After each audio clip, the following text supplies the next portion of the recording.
Hello everyone, ఇలాంటి videos ముందుగా కావాలి అనుకుంటే వెంటనే మా ఛానల్ని సబ్స్క్రైబ్ చేసుకోండి. అప్కమింగ్ రివ్యూలోకి వెళ్ళిపోదాం. తెల్లగా తెల్లవారుతుంది. హాల్లో ఇక ప్రభావతి సత్యం కూర్చుని ఉంటారు. ఇంతలో ప్రభావతి వాళ్ళమ్మ సుశీలమ్మ ఫోన్ చేస్తుంది. ఇక బాలు పరుగు పరుగున వచ్చి ఫోన్ లిఫ్ట్ చేస్తారు. హలో సుశీ డార్లింగ్, ఏంటి చెల్లెలు ఫంక్షన్ అంటే రాలేదు అనగానే, ఒరేయ్ బడుద్దాయ్, నేను ఫంక్షన్కి రావాలంటే నా పుట్టినరోజుకి మీరు రావాలరా అని అంటుంది సుశీలమ్మ.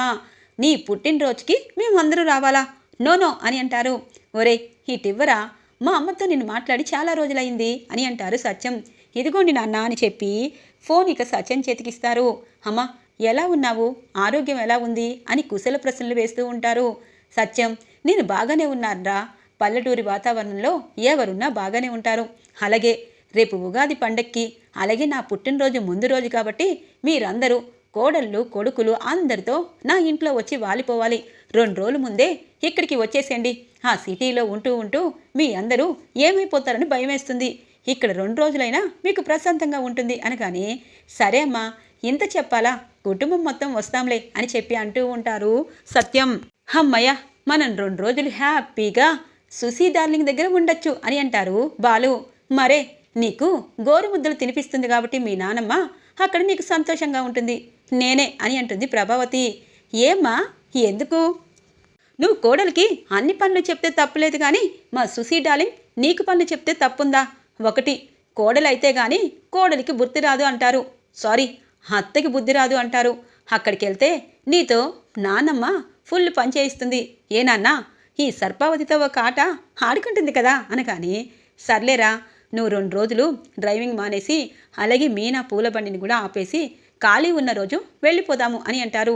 తప్పకుండా నాన్న, ఎందుకంటే పనులు ఎప్పుడైనా ఉంటాయి, కష్టం ఎంతైనా చేస్తాము. కొంచెం సరదాగా ఉండాలంటే ఇలా 2 రోజులు దూరంగా వెళ్ళాలి. అది పల్లెటూరులో ఉన్నామనుకో మనసు ప్రశాంతంగా ఉంటుంది. ఇక అప్పులు గిప్పులు జాంతానాయి అని అంటారు బాలు. ఇంతలో రవి, శృతి అలాగే రోహిణి, మనోజ్ అందరూ కిందికి వస్తారు. ఇక అందరితో చెప్తారు, ఏంటి అందరూ రెడీ అయిపోయారా? టిఫిన్లు టీల కోసం వచ్చేశారు. కానీ మా మీనానే అన్నీ చేస్తుందని మీ అందరికీ తెలుసు, మా అమ్మకే తెలీదు. కానీ 2 రోజులు మనం ఇక్కడ ఉండటం లేదు. మా సుశీ డార్లింగ్ పుట్టినరోజుకి వెళ్ళిపోతున్నాము అని చెప్పి అంటారు బాలు. అందరూ హ్యాపీగా ఫీల్ అవుతారు.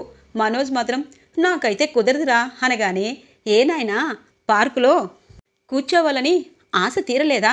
పార్కేమైనా నీపైన బెంగ పెట్టుకుందా అనగానే రోహిణి అంటుంది, బాలు ఎందుకు ప్రతిసారి మనోజ్ని టార్గెట్ చేసి కించపరుస్తున్నావు? నాకు లేని బాధ నీకెందుకు అని అంటుంది. అయ్యో పార్లరమ్మ, ఇంట్లో మనందరం ఉన్నాము. నిన్న ఫంక్షన్లో నాకేదో అంటే మీరందరూ తిరగబడలేదా? అలాగే అమ్మా నన్ను తక్కువ చేస్తే ఆ డప్పమ్మ వీడియోనే తీసి బెదిరించింది. ఇలా అందరం కట్టుకుని ఉన్నప్పుడు నీ భర్త పని చేయకపోతే నీకే నష్టం కదా అని అంటారు. నాకు నష్టమని నేను అనుకోవటం లేదు అని చెప్పి అంటూ ఉంటుంది రోహిణి. అమ్మ రోహిణి, వీడి మాటలు ఇలాగే ఉంటాయి. మీ నాన్నకి ఫోన్ చేసి ఏదైనా మంచి బిజినెస్ వాడితో పెట్టించు, అప్పుడు వీడు వాడిని మాటలు అనకుండా ఉంటాడు అని అంటుంది ప్రభావతి. అవును, ఉద్యోగం కాదు, వాళ్ళలో ఒక్క మనిషి అయినా, ఈ పార్లరమ్మ వాళ్ళ చుట్టాలు ఒక్కరైనా ఇంటికొచ్చి సమాధానం చెప్పండి, అప్పుడు నమ్ముతాను వీడు బిజినెస్ పెడతాడో లేకపోతే ఎక్కడైనా పని చేస్తాడో అని అనుకుంటారు బాలు.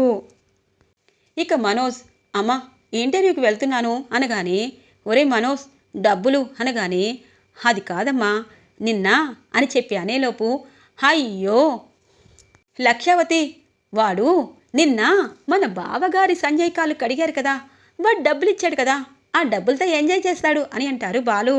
ఇక మీనా లోపలే నవ్వుకుంటుంది. ఒరే మనోజ్, ఆ డబ్బులు బాలుగాడికి ఇవ్వు అని అంటుంది. ఎందుకు అని అంటారు.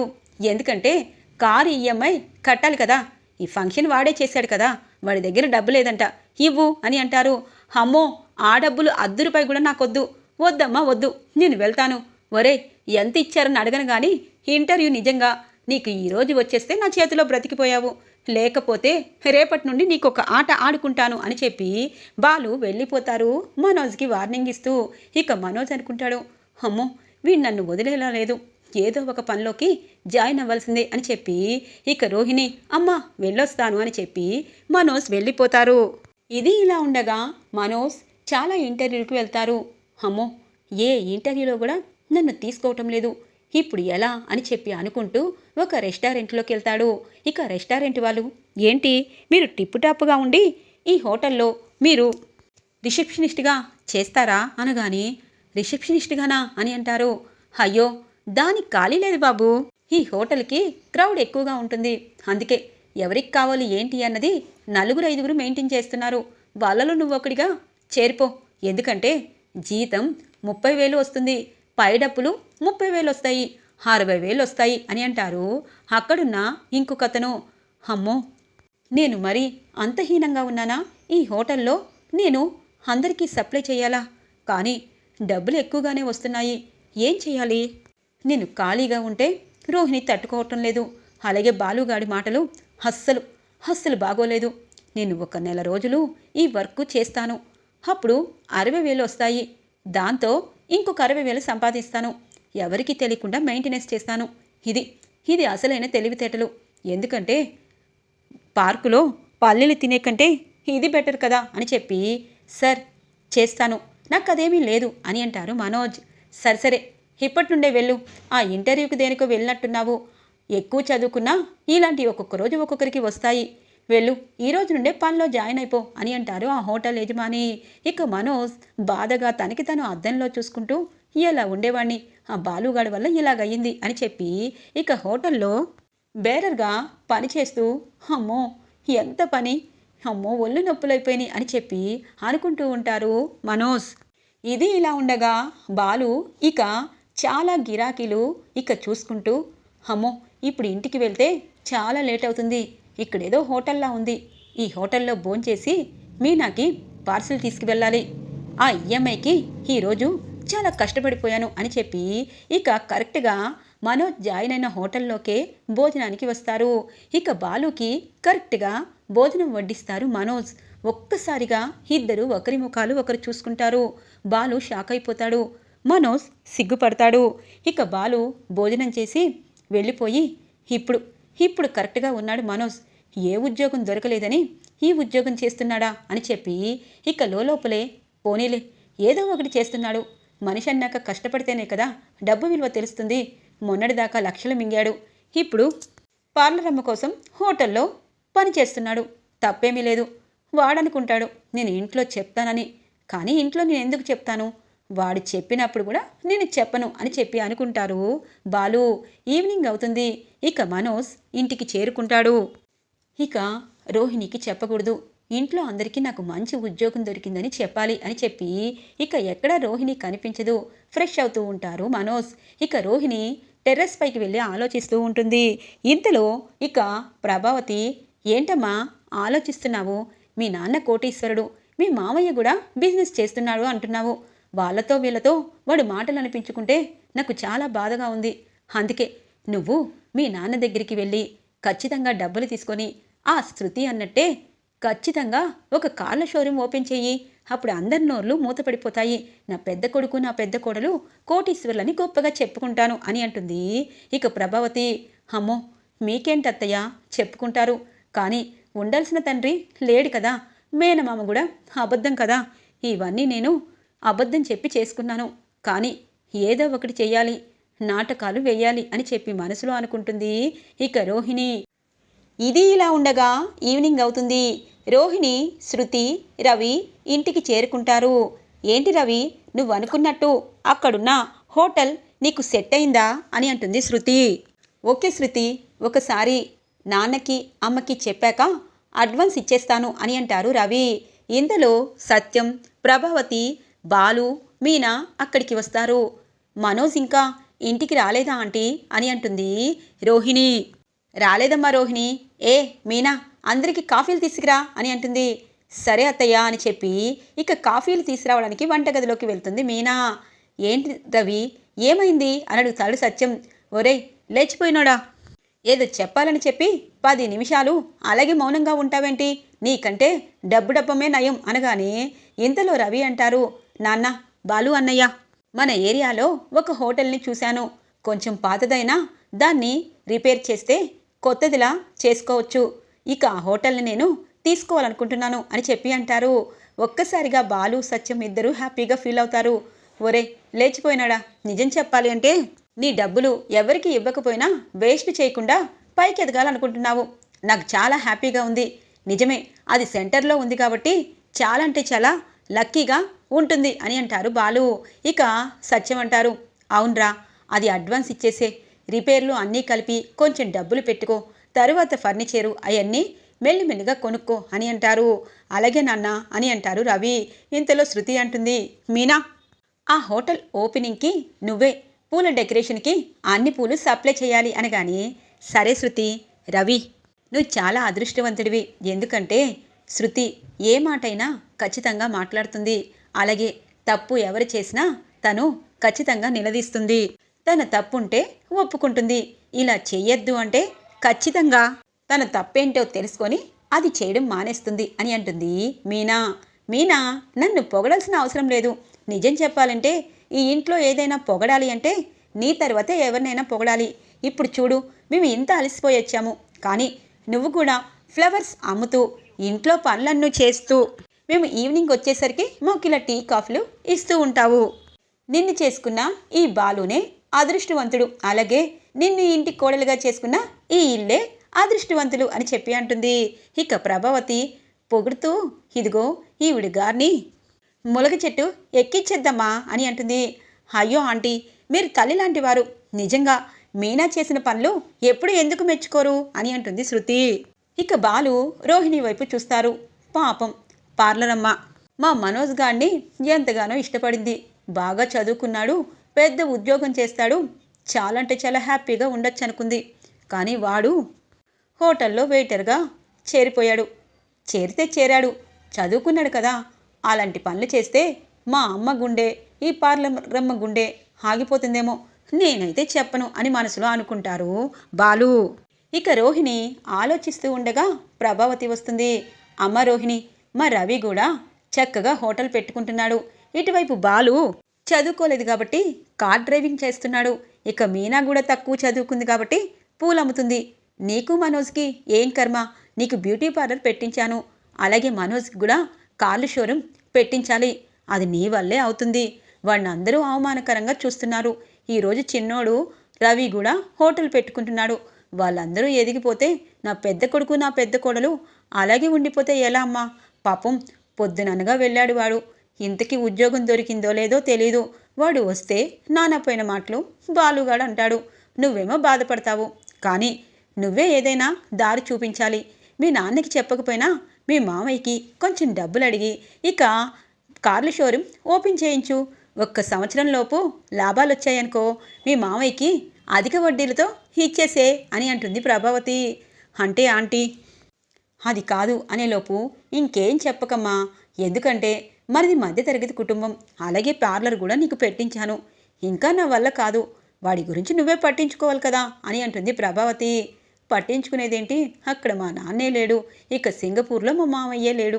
కానీ ఏం చెయ్యాలి, ఎప్పటికీ వీళ్ళు అడగకూడదు అంటే నేను అరేంజ్ చేసుకోవాలి అని చెప్పి మనసులో అనుకుంటుంది రోహిణి.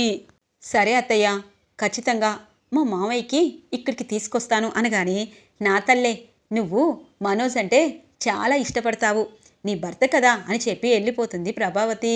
ఇక రోహిణి తన ఫ్రెండ్ విద్యకి ఫోన్ చేసి జరిగిందంతా చెప్తుంది. అనుకున్నానే, నెలకొకసారి నీకు ఇలాంటి పిడుగు ఏదో ఒకటి పడుతుందని అనుకున్నాను. అందుకే రేపు పొద్దున నేను చెప్పిన ప్లేస్కి వచ్చే అని అంటుంది. అంటే ఏం చేస్తావే అని అంటుంది రోహిణి. నువ్వు త్వరగా వస్తే నీకే తెలుస్తుంది. ఎందుకంటే ఈసారి పగడ్బందీగా ఇద్దరం కలిసి ప్లాన్ వేద్దాంలే అని అంటుంది. సరే సరే అని అంటుంది రోహిణి. ఇక 2వ రోజు రోహిణి తన ఫ్రెండ్ని కలుస్తుంది. ఇక్కడికి తీసుకొచ్చావేంటే, ఇది ఏ ఏరియా? ఇక్కడంతా ఆర్టిస్టులు పని చేయబడిననుంది అని అంటుంది రోహిణి. నువ్వురా, నాకు తెలిసిన ఒక అతను వేషాలు వేస్తాడు, ఇప్పుడు సింగపూర్ మామయ్యగా అతను వేషం వేస్తాడు అనగానే, అమ్మో ఎలాగే అనగానే, అలా అయితే నిజం చెప్పేవే, నీకు నాన్న లేడు, చెప్పిందంతా అబద్ధమే, నాకు కొడుకున్నాడు, మా అమ్మ వాడిని చూసుకుంటుంది అని చెప్పి కేపీ పాలెం తీసుకువెళ్ళి సరే సరే చూపించేసే, పీడ విరగడవుతుంది అనగానే, అమ్మో ఇప్పట్లో ఆ నిజం తెలియకూడదే, పద పద అని అంటుంది. ఒక ఇంటి దగ్గరికి వెళ్తారు. ఏం కావాలమ్మా అని అడుగుతారు. మీరే కావాలండి అని అంటుంది. ఇక రోహిణి వాళ్ళ ఫ్రెండు. నేనా? దేనికమ్మా?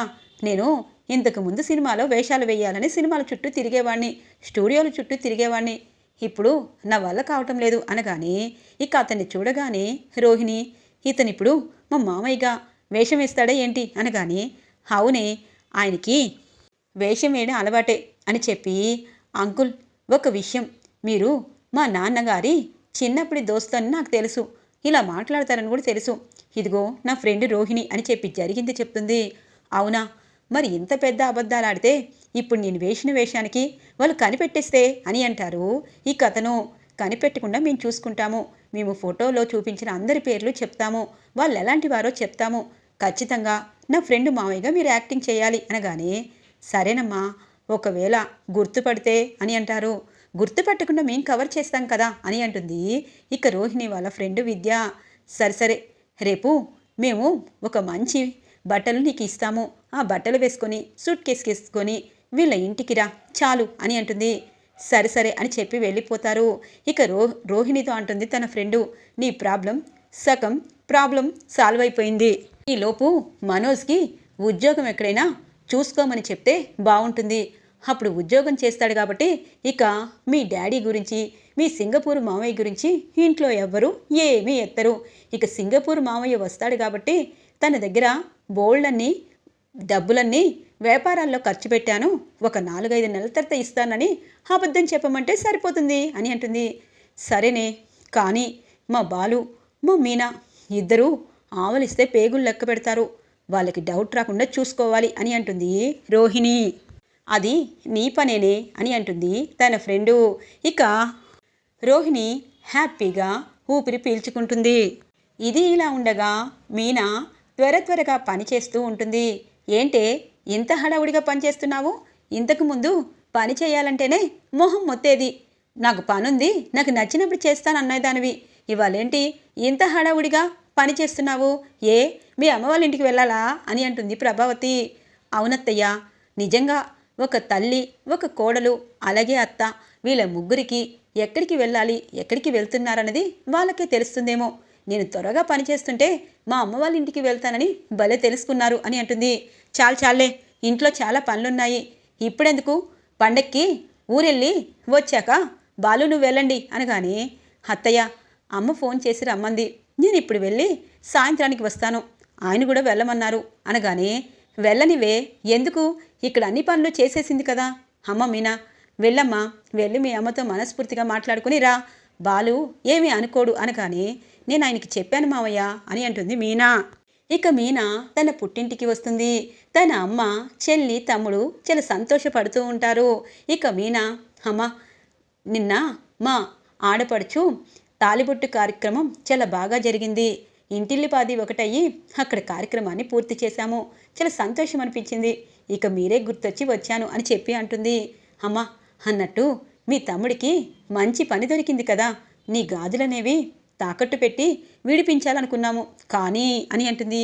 అమ్మ ఇవన్నీ ఎందుకు, ఆయన చూసుకుంటారులే అనగానే అల్లుడు గారు ఏమని చేస్తారమ్మా, ఇప్పటికే తన చెల్లి ఫంక్షన్ కోసం 2,50,000 ఊర్చి మార్చిచ్చాడు, ఇక నీకు గొలుసు కొనాలంటే 2 సంవత్సరాలు పడుతుంది, అందుకే ఈ గాజుల బదులు గొలుసు కొని తీసుకొచ్చాను, ఇదిగో అని అంటుంది. అమ్మ ఎందుకమ్మా నా వల్ల మీరు ఇంత రిస్క్ తీసుకుంటారు అనగానే అక్క అలా అంటావేంటి, బావ మారిపోయాడు, బావనికి హెల్ప్ చేస్తున్నాడు, పూల బండి కూడా ఉంది, కావాలంటే గాజులను విడిపించుకో, ఇవి అమ్మిస్తుంది, తీసుకో అక్క, నా పెళ్ళికి కావాలంటే నువ్వు బావ హెల్ప్ చేయండి అని అంటుంది సుమతి. మాటలు బాగానే నేర్చావు అని అంటుంది మీనా. ఇక మీనా ఆ చైన్ చూసి చాలా సంతోషపడుతుంది. నిజంగా ఆయనకి చూపిస్తే వద్దంటారు, తరువాత నా మెడ చూసి సర్లే మీనా అంటారు. సరే అమ్మా, నీ చేతి పప్పుచారు అలాగే వంకాయ వేపుడు నాకు కావాలి అని అంటుంది. అదెంత భాగ్యం అని చెప్పి కూర్చోపెట్టి గబగబా వంట చేసి మీనాకి పెడుతుంది వాళ్ళమ్మ. మీనా తృప్తిగా భోంచేసి ఇంటికి బయలుదేరుతుంది. ఇక 2వ రోజు అవడంతో రోహిణి టెన్షన్గా ఇటు అటు చూస్తుంది. మనోజ్ అంటారు, ఏదైనా ఉద్యోగం అవకాశం అనేది వచ్చేదాకా చెప్పకూడదు అనుకున్నాను, కానీ ఇప్పుడు నేను అక్కడ పని చేస్తున్నానని ఏం ఆఫీసు ఏంటని ఎంక్వైరీ చేస్తుంది, అందుకే నేను ఆ హోటల్ గురించి చెప్పకుండా రోజు ఇంటర్వ్యూకి వెళ్తున్నానని రోహిణికి చెప్పాను, నెలకి ఆ డబ్బులన్నీ దాచి రోహిణికి ఇస్తే హ్యాపీగా ఫీల్ అవుతుంది. అప్పుడు ఏ ఉద్యోగం ఏంటని అడగదు అని చెప్పి మనోజ్ అనుకుంటారు. మనోజ్, నువ్వేంటి ఆదివారం కూడా బయలుదేరుతున్నావు అని అంటుంది రోహిణి. అంటే ఆదివారం కూడా కొన్ని ఇంటర్వ్యూలు ఉంటాయి కదా అని అంటారు మనోజ్. అదేమీ కాదు, ఈరోజు మా మామయ్య రాబోతున్నారు, అందుకే మా మామయ్య నిన్ను చూసి ఖచ్చితంగా బిజినెస్కి హెల్ప్ చేస్తారేమో అనగానే, అవునా రోహిణి, నిజంగా చాలా హ్యాపీగా ఉంది, అలా అయితే నేను ఫోన్ చేసి చెప్తాను అని అంటారు. ఇంతలో ఇంటిల్లిపాది హాల్లోకి వచ్చి, అంటే ఎవరికి చెప్తావు, ఇంటర్వ్యూలో మా మావయ్య సింగపూర్ నుండి వచ్చాడు, కొంచెం లేటుగా వస్తానని చెప్తావా ఏంటి అని అంటారు. ఇక ఇటువైపు బాలు. ఇక బాలుని చూస్తూ, వీడు నా గురించి నిజం చెప్పలేదు, అందుకే బతికిపోయాను, ఇప్పుడు ఏం చేయాలి అనుకునేలోపు ఇక రోహిణి అలాగే విద్య అరేంజ్ చేసిన ఇక రోహిణి వాళ్ళ సింగపూర్ మామయ్య వేషంలో ఒక అతను వస్తారు. ఇక ప్రభావతి, సత్యం, ఇటువైపు బాలు, మీనా, శృతి, రవి అందరూ అతన్ని చూస్తారు. అమ్మ రోహిణి, ఏంటి ఈ మావయ్యని చూసి గుర్తుపట్టలేకపోయావు అనగానే, మావయ్య బాగున్నారా, నిజంగా మా ఇంటికి వచ్చారు మీరు తెలుసుకొని అని అంటుంది. మరేం చేయాలమ్మా, మీ నాన్న అక్కడ కోట్లు లెక్క పెట్టుకుంటూ కనీసం కూతురి వైపు కూడా తిరిగి చూడటం లేదు, మీ నాన్న అంత బిజీగా ఉన్నాడు, ఇక నేనైనా చూసి వెళ్దామని వ్యాపారాల్లో అన్ని డబ్బులు పెట్టేశాను, ఒక 6 నెలల తర్వాత ఎలాగైనా నీకు హెల్ప్ చేయాలి, మీ నాన్నకి చెప్తాను అనగానే ప్రభావతి తెగ సంతోషపడుతుంది. ఇక గబగబా కూల్ డ్రింకు, మిక్చరు అన్నీ వేసి, అయ్యో మా ఇంటికి కోటీశ్వర్లే వస్తున్నారు అని చెప్పి తెగ సంబరపడిపోతూ ఉంటుంది. బాలు మాత్రం ఇక అతన్ని ఎగదిగా చూస్తూ ఉంటారు. ఇక ఇటువైపు సత్యం, కూర్చోండి, మా రోహిణికి బంధువులు ఎవరు వస్తారా అని ఎదురు చూశాము, తన మామయ్యగా మీరు తనకి హెల్ప్ చేస్తాము అంటున్నారు, చాలు అని అంటారు సత్యం. అమ్మ రోహిణి, నీకు ఎప్పుడు ఏ హెల్ప్ కావాలన్నా నాకు ఫోన్ చేయి, నేను ఖచ్చితంగా హెల్ప్ చేస్తాను అని చెప్పి అంటారు సింగపూరు మామయ్య అందరితో. ఇక ప్రభావతి మురిసిపోతూ ఉంటుంది. మీనా అలాగే ఇటువైపు శృతి చూస్తూ ఉంటారు. ఇక శృతి అంటుంది, చూడండి అంకుల్, నిజమే, ఒక్కొక్కసారి బంధువుల దగ్గర చాలా డబ్బులున్నా హెల్ప్ చేయకుండా ఆగిపోతారు, మీరు మామయ్య కాబట్టి మా మనోజ్ గారికి హెల్ప్ చేయండి, లాభాలు వచ్చాక మీ అసలు ఇచ్చేస్తారు అని అంటుంది శృతి. బంగారు తల్లి, బాగా చెప్పావు అని అంటుంది ఇక ప్రభావతి. ఈరోజు ఎపిసోడ్ ఇలా ఇంట్రెస్టింగ్గా ఎండ్ అవుతుంది ఫ్రెండ్స్. రాబోయే ఎపిసోడ్స్ కోసం మా ఛానల్ని సబ్స్క్రైబ్ చేసుకోండి. Thanks for watching friends.